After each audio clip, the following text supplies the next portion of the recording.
With revenue teams under increasing pressure to deliver consistent growth, the role of RevOps has evolved into a strategic imperative, aligning people, processes, and data across go-to-market functions. But what does it really take to scale systems, metrics, and AI-driven insights that propel an organization forward? How can businesses harness clean, centralized data to drive meaningful collaboration, actionable insights, and revenue growth? And where does the promise of AI fit into all of this? Revolutionary tool or overhyped buzzword? Hello, everyone. Welcome to the Revenue Lounge podcast. I'm your host, Randy Likas, and in today's episode, we will explore these pressing questions, diving into the strategies and frameworks that can transform RevOps from a supporting role into a growth driver. And joining me today is Sonia Chawla. Sonia is the RevOps expert helping companies improve their RevOps within their companies. She formerly was the Vice President of Global Strategy and Operations at Climate Impact Partners. She spent over 15 years of experience in revenue and sales strategy. Her passion lies in driving predictable revenue through expertly crafted go-to-market strategies, streamlined sales processes, and actionable insights derived from data. Sonia, thank you so much for joining us today. Thank you, Randy, and thank you for that introduction. It made me feel really nice and responsible for the next hour. Well, I'm looking forward to having this discussion, and I usually like to start by maybe asking you to tell us a little about maybe your career journey. How have you gotten into RevOps, and then maybe an overview of your experience so far, including your roles at Climate Impact Partners, PagerDuty, and Rundeck. So with that, I'll turn it over to you. Thank you. As you were saying this, I feel like I didn't start, or let me phrase it this way. RevOps, or what we now call RevOps, is my first love in terms of a work function. I started my career there almost 15 years ago in an industry which wasn't tech, and then took a due to finance for a couple of years and realized I really wanted and liked to work with salespeople and the excitement that being closer to the customer, and came back to Bay Area about 10 years ago. I had been in tech ever since, supporting tech companies grow, whether it's from a Series C to F journey at Conga/Aptus, and then whether it was very recently at Rundeck, which was a Series B-ready company, got acquired by PagerDuty as a public company, and then also in P-led companies where efficiency is a big focus, and most recently a wider portfolio at Climate Impact Partners. So it's been my first love that I've come back to after experimenting. That's how I'll phrase it. Yeah. Now, what was it like, I think most recently, working at a smaller company where you've had a history of working at fairly larger companies? How does the function of RevOps change maybe your responsibilities at a smaller company compared to maybe some larger ones you worked at in the past? Yeah, if I compare smaller and larger, there are some things that stay the same, and which is you're helping salespeople drive revenue. It's a question of where the foundation is. In a small company, you need to build it, and there's not that many resources. And as we've heard from all the people, right, you're wearing a lot of hats, sometimes wearing a winter cap, sometimes wearing a golf cap, but sometimes just wearing a baklava, what you need to do, whether it's an IT role or a systems role or a strategy role, you're wearing multiple one of those. In a big company, you have the foundation ready, but the idea is, can we implement it with like maybe 500 sellers and go-to-market team members, whether it was PagerDuty, or almost 1,000 sellers or 1,000 plus at Veritas. So the goal is to make there's a small piece that you need to perfect it, work for a huge audience, versus a foundation that you lay and wear a lot of hats. So are you a builder sometimes? When I've read a very good description of the website Whispered, but the idea is, are you a builder or are you an optimizer or a tinkler, and where does your talent lie? Yep. Are you comfortable with ambiguity and the idea that whatever you're doing today may not last even 3 months in validity because the company will be in a different stage? Yeah, absolutely. So let's talk about this North Star of like really having a high-performing RevOps engine, and why it's sort of having a centralized, accurate data foundation is critical for its success. Yeah, you touched something very close to my heart. Imagine you have 3 people in the room. One of them is speaking English, the other one speaking French, and the third one speaking Farsi, right? We'll get nowhere. Yeah. That's what happens when you have marketing, sales, and customer success, and it's not uncommon today, even in large companies, that they have completely different definitions of what they consider really important foundation things. what is a qualified lead? I mean, what can something that can be converted into an opportunity? Marketing has a completely different idea. Sales has a completely different idea. And then God bless the plan that we made in the beginning of the year, right? Or another thing that's in SaaS companies, this is a very valid concept, is who's a customer? If I'm signing a POC and the revenue recognition criteria, and I sign it for 120 days because it meets the revenue recognition criteria, and if it doesn't renew after 4 months, is that a churn or a not? Can we agree on these things? So with this example, where I'm going with this is this language that we speak from the whole across the whole customer life cycle, right? From the time a prospect goes to your website and looks at stuff, and to the time when you're negotiating a contract, to the time you're handing over to your customer success team, this language has to be the same. And for that to happen, we have to use the same words and phrases, which comes down to you have to the same meaning of the underlying data model. Because the different functions are speaking different languages and we're maybe measured on different KPIs or different things, what role does RevOps play in making sure we've got alignment across the different groups? Yeah, that I think is the most sophisticated function of RevOps, and like any company, RevOps team has, and people have maturity too, right? But you ask me that strategy and transformation, this unified plan to making sure that everybody in the company is talking about the same number or their metrics get to the same number. So whatever is a net new ARR target for the year, you cascade it down, and your goals align in a way that you all are working towards the same number. Mm-hmm. And this translation, convincing at times your head of sales and your head of marketing and your head of RevOps is a responsibility for the RevOps leader in the company. Now, let's not, I mean, there's RevOps maturity and whether where is, the leaders and who that report to. There's a whole complication. We can keep it aside.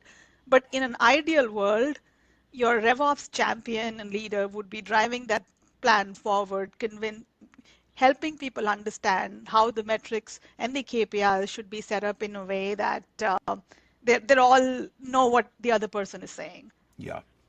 Now, I think in having conversations with folks like yourself on this podcast, what I've often heard is there's legacy behaviors, habits, ways of maybe doing it in our siloed functional way. And it's really hard to get people aligned to that. And so because it introduces change, right? And it's change for the better, but people tend to want to work the way that they've always worked. And so any advice you give in terms of like best ways to move to champion that change and to help drive some of that change, and specifically from a RevOps perspective? The change advice, is it RevOps specific? Let me talk to general one, which I think for any change, when you're convincing your 5-year-old to not eat chocolate, that's a change. Or go play outside and not look at a mobile screen, that's a change. Or whether you're convincing your mid to senior level sales leader that leads need to be attended in a certain time, that's a change. Mm-hmm. And every point in time, you have to understand, you have to hear their point of view, make sure they feel heard, tell them what's in it for them, and repeat it a few times. Change doesn't happen because I think in my office 4 walls and I release an email and it goes away. Yeah. So that's where change management, enablement, taking people along, and going at the pace of the company. Yeah. I don't think there's a pace that works for everyone. If you're a startup and people are used to really doing things fast, it's different. You're a big company, you need to take people along, have meetings at so many other leaders and across the hierarchy, and you need to move slow. So the advice is very specific to the environment that you operate in, but the fundamental principles stay the same. You need to hear people out, get their point of view, tell them what is in it for them, Mm-hmm. and keep on repeating the message. Yeah, 100%. And I love that analogy of like whether it's the 5-year-old or the executive, right? It's understanding why the change is needed, but also the reinforcement of that, right? It's also like sales enablement. Like you can't do a training and expect that everybody's going to automatically adapt. You need to reinforce that continuous. So I think what I'm hearing you say is change is a process, right? And change needs to be reinforced and aligned back to why we're doing it in the first place. Hearing the stakeholders, getting buy-in, rollout, and reinforcement. These 4 things for any change anywhere that you're implementing is key. Yeah. So I want to go back to something, and you may have started to hint towards this a little bit when we talked about the different companies that you've worked at, but maybe sharing some insights on how to scale RevOps processes from maybe a Series B startup to a much larger company like, a PagerDuty or Veritas, where it's much more complex, right? And I guess what challenges or opportunities arise in each stage when you compare the smaller company to the larger company? So where I was going with this is whether it's a small company or a large company, if you're doing RevOps right, there is one thing that's happening. And the reason I say this out explicit is this should not worry you, that should tell you things are right. That it feels slightly broken, that it's slightly behind where your revenue number is. What I'm saying is if you're a $10 million company, your RevOps feel like it's 6 and 7. If you're a 100 million company, you feel like your RevOps is like 50, 75 million. Oh, we are 100 million. Why are we not doing this? And that's actually a good thing. I've spoken to so many of my peers and people senior to me or people, sales leaders, and there's this constant complaint. To my mind, that tells me you are doing stuff right. That means you are growing your company to a certain stage, and then your RevOps catches up. Right? If you're growing, that'll happen. You will reach stage A, then your RevOps is here, will catch up. By the time, if you're doing things right, you'll grow here.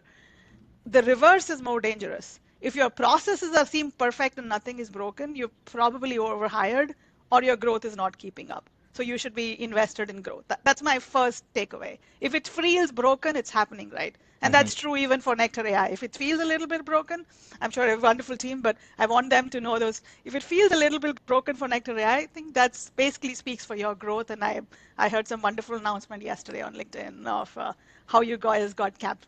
Was it the top 5 in Salesforce Ventures? I think that's what I heard about. We are one of the 5 finalists for this. Yeah, absolutely. We're very excited about that. Yeah, so whenever this episode gets here, congratulations, and to your team too, right? Coming back to you, the question that you asked me, figure out what's the biggest driver at every stage, which feels broken and which will have an impact. I'll give you an example from my work When I joined Rundeck, it seemed to us that the biggest driver, the friction for us was in our coding process. We were getting to this, what was it, how many zeros am I talking about? 3, 3, 6, 2, about 8-ish zeros figure we're getting there at that point in time, or 7 zeros. Sorry, I mixed my math up, but they were about getting to 10 million plus Series C in there. And our coding process was, like, when I got interviewed, I got hired, this was the biggest friction point in the company, that the sales leaders talked to me, or the team talked to me, and if I talked to my peers who were doing legal, we had external consultants doing legal, and they also had the same complaints. So that was a number one process I worked at because that was something that was going to have a maximum change, how to speed up our codes. When I think of a bigger companies, when PagerDuty, it's coincidental that coding was the same thing we were talking about when I joined.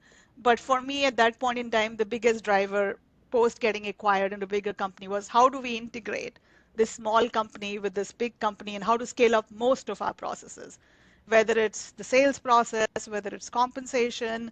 So integrating an acquired company was the biggest change driver when I basically became part of PagerDuty. So this is a long-winded answer to saying what you need to work on will be different in every stage. It'll be setting up a process in a smaller company, which is an example of whether it's planning, whether it's compensation. Often it's forecasting. In a small company, I've joined small company and realized that forecasting is the number one process that either needs to be set up or improved. And if it's in a big company, whatever is the scale of the one piece, but Veritas, we were rolling out a platform for analytics because that was a big change that we needed to make on how people looked at the data and understood their accounts. You're hitting on some things that I want to build out a little bit further, if I may. Let's just use forecasting as the example. What are some of the critical systems and or cadences that you set up that help prioritize and really build that alignment across the different functions of marketing, sales, customer success? Any that you would call out that are the critical ones and how you work with the different functions around those? You actually touched on something that I think is the number one, which is, I think it's a perfect segue. I think forecasting is a number one because any seasoned sales leader and a seasoned RevOps leader is accountable to the CEO and the investors, whether they're public or private, and be predictable about revenue. So that's something you have to do every week, every month. You have to be able to explain where you plan to end up for the month, for the quarter, for the year, and be most accurate about it. So I think having a forecasting process is number one. How I've run it in my previous places, most of the time, it's a weekly call that happens that suffices for, I want to say, 80 to 90% of cases, you need a weekly to call, except rare exceptions, where you talk about the biggest deals, the biggest blockers, and there is some way, usually I've had deal desk on the call and finance on the call to make sure whatever they need to do at their end, right? Whether it's supplier questionnaires, vendor stuff, security, legal, all that needs to happen, that they know what they're supposed to deliver to have this or month or a quarter happen. It's not just a sale responsibility. It's a company goal. It's a company responsibility. So that's how you get alignment from the internal functions. The second cadence, and build it again to your point about data and foundation, is sales stages, gating criteria, sales process, methodology. Let's keep that aside, assuming that's done. Yep. You're just focusing on the metrics. What leads to your opportunity is your pipeline, which means you have to have a pipeline review call where your sales leaders, your marketing leaders, at least those two are together, whether you have or not have CSs. What programs are, what's the goal for again, the time period relevant to your scale, whether it's monthly or quarterly or annual? What programs are we running? What's the target and how are we performing on pipeline generation and conversion? And both, like not just generation, but conversion too, right? Yeah.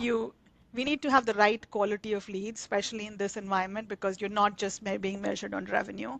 Yep. You're being measured on the efficiency on the revenue. So that's the pipeline cadence or top of the funnel cadence. The last or the third, the most important call, cross-functional call that you run is the existing accounts on basically a renewal call, looking at the renewals coming at the churn probability. And in this area, at least in tech, you would, apart from customer success, you'll definitely have the account manager involved from sales. And you would ideally have some representation of your product or engineering functions. If that's you, sometimes that could be a component of your customer satisfaction. Often is. Product is an important component of CSAT. What was sold, what's the usage. So those three, I think, are the foundation to have a predictable business revenue. Yeah. There are processes that go under it, data that goes under it, and a lot of other stuff that happens. I was going to ask you about this a little bit later, but I think it's a good time to bring it up because I'd love to get your perspective on it. So I would say the past 18 months, there's a lot of companies, not all. There's companies who are still doing really well on leads, but there's a big challenge around building pipeline. And traditionally, if an SDR or BD organization is responsible for working with demand gen to develop MQLs, right? MQLs are harder to come by right now. Cost of an MQL is going up, right? The quality is going down. Measurements are, in terms of what we're considering, those are changing. And so there's this move to maybe think about not so much the single person that hits so many points to hit an MQL to pass over, but this idea of identifying buying groups and understanding the different people and personas that make up that buying group and try to qualify a buying group ahead of passing it over.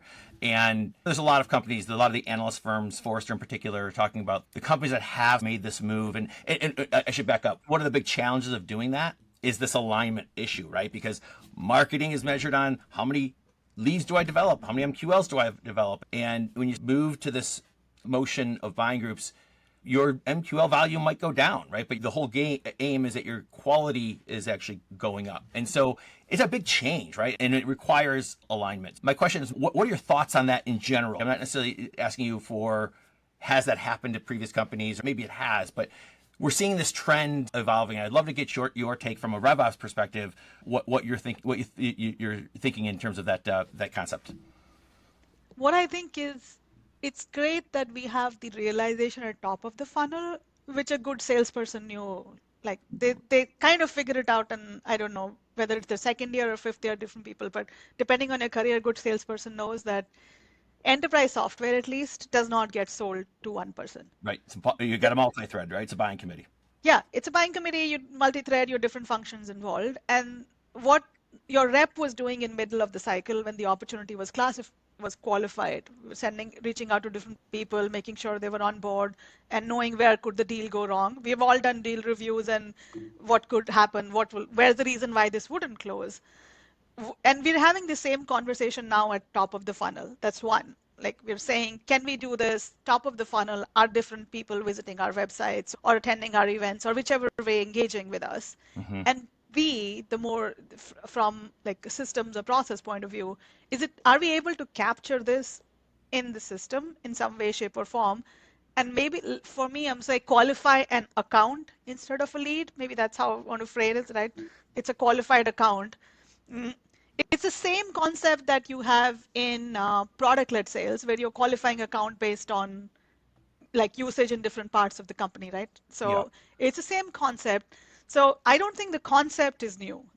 It happens that something that was happening well in one part of the organization, the other part of the organization has figured out, and the analysts are talking about it. That just means it's getting formalized, and we will get a nice slide deck about it. But, but my point of view is this has always happened. It's glad that we're doing it top of the funnel, and can we have systems and processes that deliver it together? Yep. And I'm yet to see, like, one thing that I don't have a strong opinion or don't know enough about is, will it really impact the conversions a lot or not? I don't know the answer to that. Mm-hmm. There's one thing that you said, and I really had to hold myself back. You said marketing has an MQL target. I'm like, no, no, no, but they shouldn't. That's not the goal. Right. Marketing should have a pipeline target. Right. Right. That's where aligning goals and incentives is like, leads are important. It feed into the pipeline, and the conversion ratio is how you look at your costs and efficiency. Yep. But I really, let me stop. Let him finish, and then I'll say that. I mean, you're 100% correct. Someone, previous guest once said this, and I thought it was brilliant, which is if marketing is celebrating because they hit their MQL goal, but we missed our numbers, right? Exactly. There's no celebration, right? And that's where the alignment comes in. You're 100% correct. Yeah. Yeah. So let's put the buying group versus MQL conversation to the side for a moment and just go back to this, like the forecasting cadence and the process there. Let's talk about some of the metrics. So what are some of the key metrics that you measure or you bring to some of this operational rhythm or cadence around the forecast? Sure. So I think about, let's work with the tree structure, because we have a company goal, and that's, I think, the best way to cascade everybody's targets. So in a SaaS setup, you have the net new ARR goal, or in any other setup, you have the bookings target. Yep. You take both of them, right? If your bookings target or net new ARR is 3 components, your new ARR, your expansion ARR, and your churn, those 3 components, that's basically giving you a target for your CS team. I'm starting from the right end of the customer journey. That churn number is giving you a renewal target for your CS team. And let me park this and I'll come back to why. You should break it down into how much dollar churn and how much logo churn are you having, so just to make sure your variations are counted for.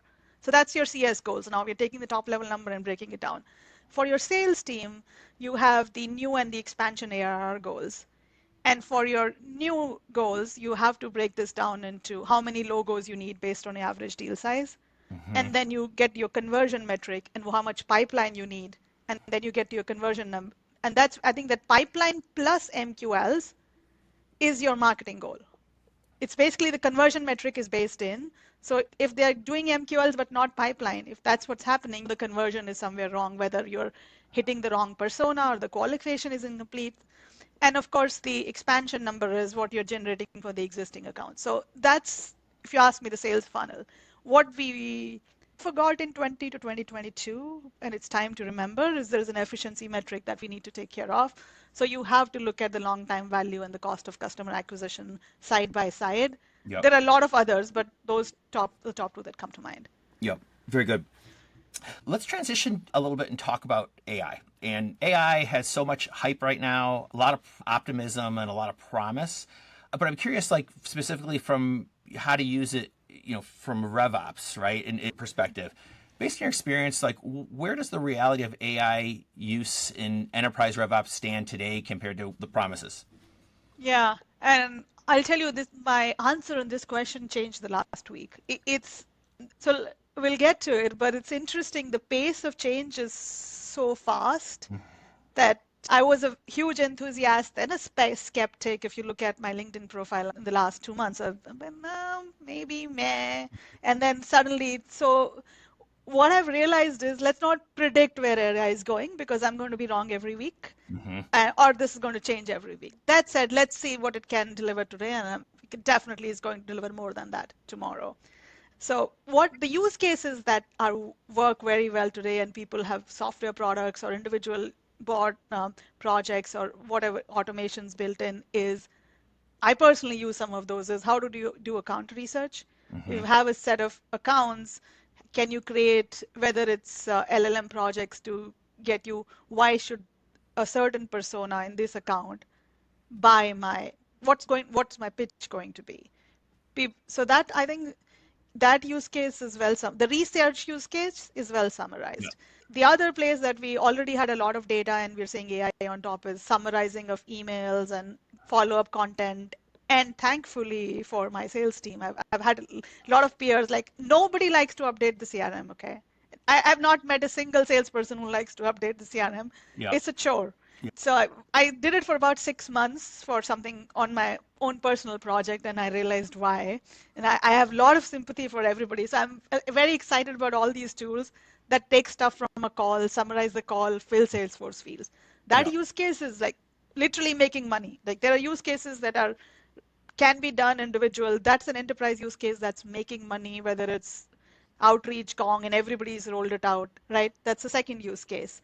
The third use case, which I wasn't very sure about, and I've just started talking to a company or two that tell me that they're building products with an approach that seems reasonable, is the reporting and analytics piece. If you have data inside, we, we have fair amount of automation in reporting and analytics already. There is a lot you can do automatic, but here it's my peers. Every time we are making a board deck, I can tell you somebody will throw all that automatic stuff out and ask me a question that will have to be manually looked at and done.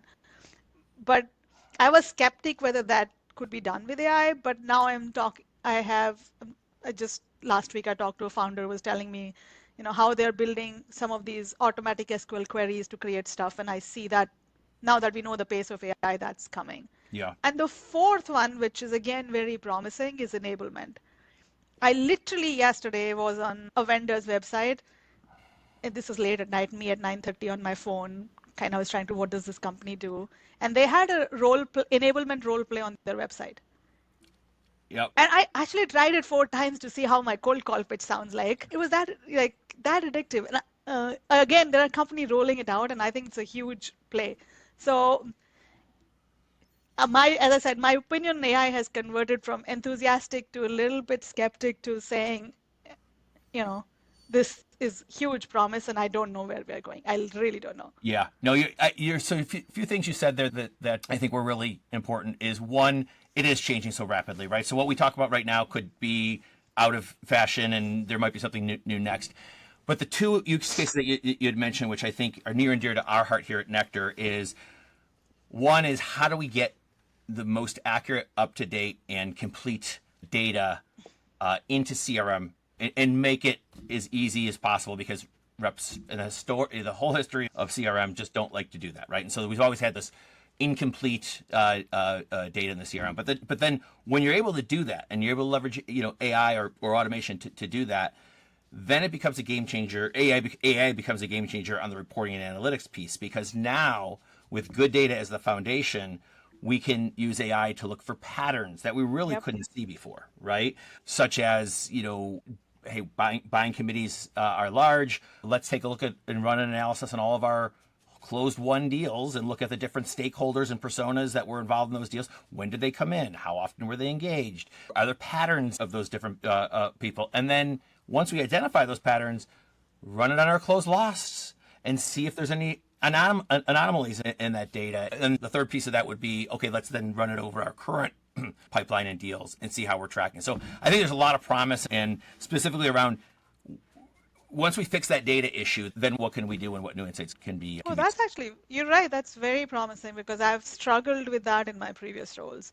When this was in a companies that have medium amount of tech, which I think they were right to have, but you're then expecting the rep to enter all that information. The quality of either doesn't exist or the quality is so poor that you really can't do anything meaningful with it. So I see a lot of potential if you're able to have the right foundation for that kind of data. Yeah. So one of the one of the biggest challenges right now for companies to do that is they just don't have the data. So Yeah. the data's bad, right? And so let's assume for a moment that we're not applying AI or the automation to help improve that. What would be your recommendations? Like, how do companies unify that data, because it's so critical, right? As you've got deals that are happening mid-funnel, new people are coming in and out of the deal, but the data's bad, right? What can companies do better to help improve the quality of their data? I don't have a good answer, but the best bad answer I can give you in my brain right now that comes top to mind is maybe do it manually. I'm really hesitant to say, make your reps fill all these 6 fields and their titles. Honestly, the time that you waste for a sales rep, if you're getting 2 extra deals, it may not be worth it. I'll create a wonderful presentation from RevOps. Yep. It'll look fancy graphs and charts, Yep. but it'll waste a lot of time for your resources. So then the solution to these things is create an Excel sheet, get from information from key titles, then upload it back and then try to analyze it. But there are very few good answers to bad data Yep. problems. Right. That's how it can. It's amazing to me how many companies that I speak with, they know that they have bad data. Like, it's sort of a given, but we have to move the business forward anyway. And so we make decisions based on bad data. But I think that's where the promise of some of the new tech and the new AI that's coming out is we're going to get to a place where the data is going to become much better. And I think it's just going to unlock a whole new level of productivity and efficiency. So, Yeah, amen. yeah. Okay, so last question I have for you before we move to what we call our lightning round, which is a little bit more personal and fun. I was reviewing some of the posts that you made on LinkedIn, and I wanted to ask you about one in particular. So it was a post about AI, and it was specifically around AI SDRs. And one that you had received, I think, where the questions being asked were of the ones that you had gotten from that same company a week prior, didn't acknowledge anything from the past conversation. And I think your general take is like AI SDRs may hold potential in the future, but they're just not there yet, right? So two questions, I guess, having that as the backdrop, that I'd like to ask you about is, one is, you referenced a conversation you had with a peer on the changing future of the SDR function. Would love to hear more about your thoughts on that.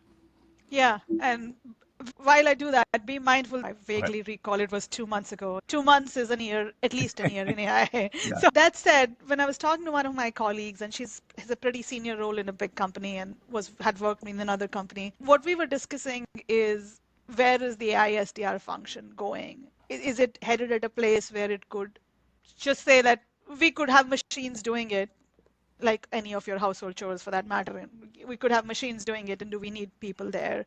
And at that point in time, when based on this conversation, my takeaway was they're really bad.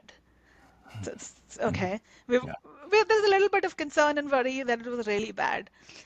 2 months later, a lot more research and looking into this, I've come to the idea that they can make you really efficient and they're getting better really fast. Mm-hmm. For example, there are tools that can, to our point about account research, right? If you were to do it individually, you will still creating those prompts and doing account research and manually and still having somebody do it.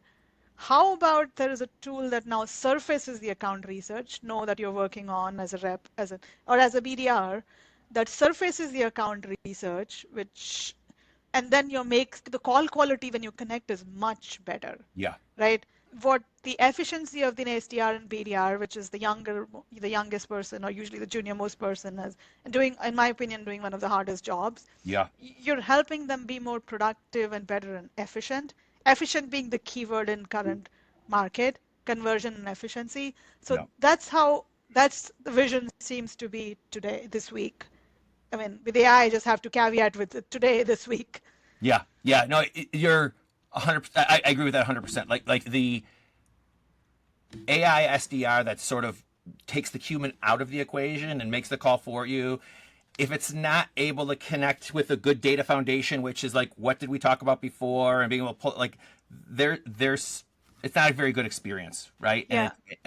But I do think that the ability to use AI to help the human SDR do better on that call is all the promise in the world right now. Okay, so second part of my question on this, and I will caveat it that this. Hey, Randy, Yeah. there's one more thing I really want to make sure I say this, and One is you can make somebody efficient, but sales is still a relationship game, at least enterprise sales still is. Yep. There are SDRs that I literally remember who made me a call when they reach out to me second time, whether it's for the same company or different company. I'll treat them, it'll be a very different experience when I'm trying to buying something for them, which the AI SDR cannot replicate. Yeah. It just already same for sales. It's different when I'm buying a $5 subscription to a Google Suite or a Calendly or a 12 Grammarly. But when I'm buying something that touches four things in my system and I need some kind of confidence, that relationship piece is extremely important. Sorry, I interrupted you, but No, I no. thought I. I'm glad that you did because it's actually related to what I was going to ask you next. So and again, caveat being this is a few months old, so I'm hoping that you'll still remember. But you also had mentioned that there was a particular call that you had gotten from another woman named Sonia, who you remembered her opener, and it really got your attention. And it's what you just mentioned, which is like there's this relationship piece, there's this human piece that like really makes the function effective. So curious if you do remember, what was it in that opener that really caught your attention? And or if you don't quite remember, I'm sure you get a lot of calls from a lot of different people, selling different technologies. What can people do better for you to take that call or listen maybe for that minute or two, as opposed to, not interested? I actually still remember Sonia's opener. So I'm going to leave it for her to use it for the next call. That's the only reason I'm not sharing this, but Okay. it was very personalized to me. Okay. What I think the takeaway though is it was personalized to you, right? So Yeah, it doesn't. that's the biggest takeaway. Yeah. I'll give you an example of what'll get my attention. Yeah. But as you were doing this in the last 15 minutes, and that's the difference of an experienced seller. Last 10 minutes of your questions have been very personalized. And you've read my LinkedIn post in great detail, and there is a specific fifth paragraph, first sentence question that you're asking me, right? Mm. That is what gets somebody's attention. Yeah. To your point, that personalization. So you went through the SDR post. You talked to me about something. Literally, it's not in the top of the screen. It's not in the top three paragraphs. It goes at the bottom somewhere. So that gets somebody's attention. That means you've paid your attention and you've not made the same comment to 50 other people, which is when the conversation is not intriguing or boring or to be on the other flip side, we're talking about great things about sales to people. The other flip side is when you get 50 DMs of the same, which basically all read the same. Yeah. I think there's personalization, but there's also relevance, which is probably almost as important, if not more than personalization, right? So if I were to reach out to you and say, oh, I see that you live in San Jose, I used to live in the Bay Area, like there's not much there, but how can I create relevancy on my call, which I think is probably something that you say, okay, well, this person has taken a little bit of time. They've done some research. I might give them a minute or two. Is kind of what I'm hearing from you. Yeah. Thank you for adding relevancy. You're right. That's the other ingredient. You can't make the dish without it. Yeah. Okay, great. Well, listen, I want to make sure we have a time to ask you a few of the lightning round questions. So let me jump into that. What is your favorite part about being a RevOps leader? My favorite part about RevOps leader is the thrill of working with salespeople on deals. I mean, as I've grown senior, you get a little bit distance in your planning, but that quarter end and working through deal desk and getting pushed through legal and then getting to that number, I really like that thrill. That's where forecasting, if you ask me, there's process and there's data, but that piece of making sure deals are moving and all internal blockers are getting removed. Yeah. That's what I love. Yeah. Careful. It sounds like you might actually do well in sales if you love the win. Like the thrill. Okay, so there's always going to be a flip side to that question, which is what's the hardest part about being a RevOps leader? Or I guess maybe ask it a little bit different ways, like what's really hard about your job? It's the translation, and that's why I think the talent is required in that skill set. The translation of this language across functions and getting them on board is the hard part where I think you need stakeholder management talent. And it's the reason why it feels the hardest is the opposite. Right? There's a thrill to a deal closing. There is no thrill involved. There is no finish line.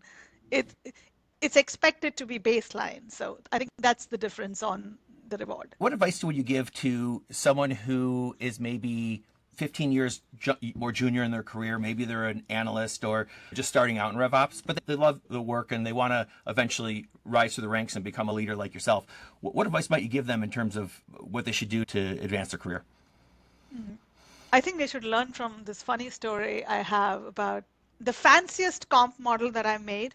I spent a huge amount of time logged in my office, like really fancy Excel formulas and normal distributions and outputs and scenario analysis. Guess what happened with it? Nobody looked at it? Exactly. Nobody, I would say, looked at it or it didn't get implemented, right? That's what you want when you're working on. You think people like, oh my God, this looks brilliant. This is pink and yellow and I can do 4% to 8%. So anytime you're doing something super technical in RevOps, which you will be doing, complex analytical process, you need to take people along. I mean, I would have probably spent half my time in that comp model. Maybe it was half, it would have good enough. If I should have spent half my time showing it to people and showing the work, which if I just the RevOps leaders or even is the personality of the people. They like to work a little bit behind the scenes. They're not that outgoing. But that's a skill set you need to build to be outgoing, to approach people, to get feedback, manage your stakeholders as much as you're managing your work. That's my advice. And that's wonderful advice. And with that, we're going to wrap it up. That's another episode of the Revenue Lounge. Sonia, I want to thank you so much for joining me today. I hope you have a wonderful next week. And thank you again for your time. Thank you very much, Randy. It's been fun. Yeah, it has been fun. All right. See you later.